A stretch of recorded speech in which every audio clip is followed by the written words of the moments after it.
Chapter 17. The Ramadan.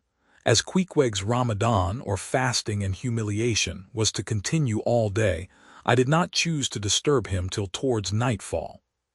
For I cherish the greatest respect towards everybody's religious obligations, never mind how comical, and could not find it in my heart to undervalue even a congregation of ants worshipping a toadstool, or those other creatures in certain parts of our earth, who with a degree of footmanism quite unprecedented in other planets, bow down before the torso of a deceased, landed proprietor merely on account of the inordinate possessions yet owned and rented in his name.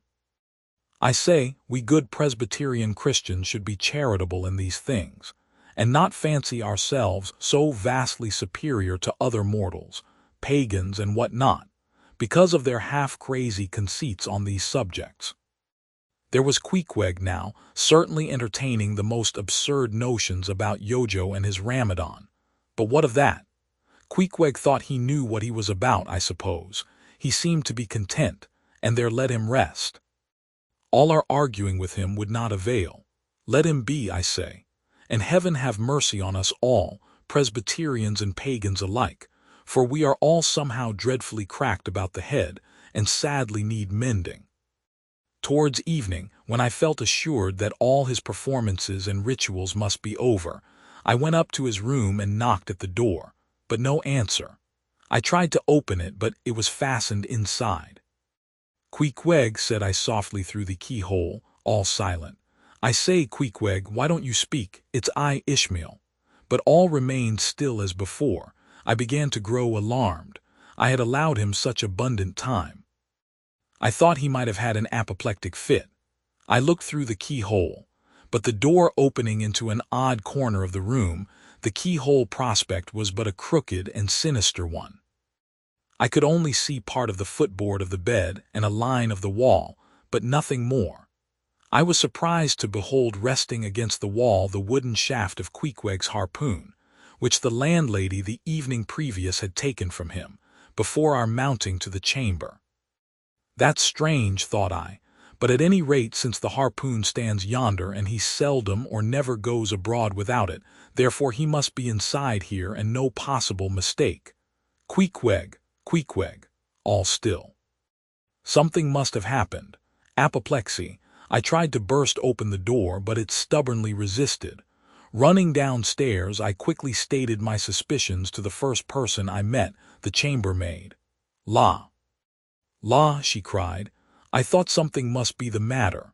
I went to make the bed after breakfast and the door was locked, and not a mouse to be heard, and it's been just so silent ever since. But I thought maybe you had both gone off and locked your baggage in for safekeeping. La, ma'am, mistress, murder, Mrs. Hussey. With these cries she ran towards the kitchen, I following. Mrs.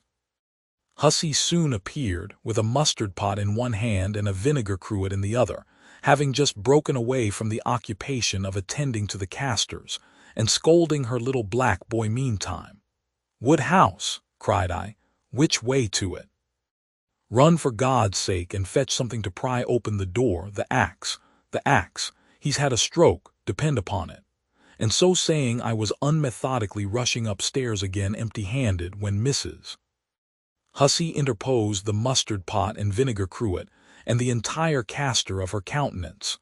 "What's the matter with you, young man? Get the axe. For God's sake, run for the doctor, someone, while I pry it open." "Look here," said the landlady, quickly putting down the vinegar cruet so as to have one hand free. "Look here, are you talking about prying open any of my doors?" And with that she seized my arm. "What's the matter with you? What's the matter with you, shipmate?" In as calm but rapid a manner as possible, I gave her to understand the whole case. Unconsciously clapping the vinegar cruet to one side of her nose, she ruminated for an instant, then exclaimed, "No, I haven't seen it since I put it there."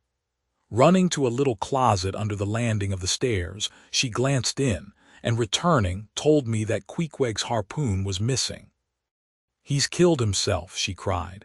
"It's unfortunate Stiggs done over again. There goes another counterpane. God pity his poor mother. It will be the ruin of my house. Has the poor lad a sister? Where, that girl? There, Betty, go to Snarls the painter and tell him to paint me a sign with "No suicides permitted here and no smoking in the parlor." Might as well kill both birds at once. Kill. The Lord be merciful to his ghost. What's that noise there? You young man, avast there. And running up after me, she caught me as I was again trying to force open the door. I don't allow it. I won't have my premises spoiled. Go for the locksmith. There's one about a mile from here. But avast, putting her hand in her side pocket, here's a key that'll fit, I guess. Let's see. And with that she turned it in the lock, but alas, Queequeg's supplemental bolt remained unwithdrawn within. Have to burst it open, said I, and was running down the entry a little for a good start, when the landlady caught at me, again vowing I should not break down her premises. But I tore from her, and with a sudden bodily rush dashed myself full against the mark. With a prodigious noise the door flew open, and the knob slamming against the wall sent the plaster to the ceiling. And there, good heavens! There sat Queequeg, altogether cool and self-collected, right in the middle of the room.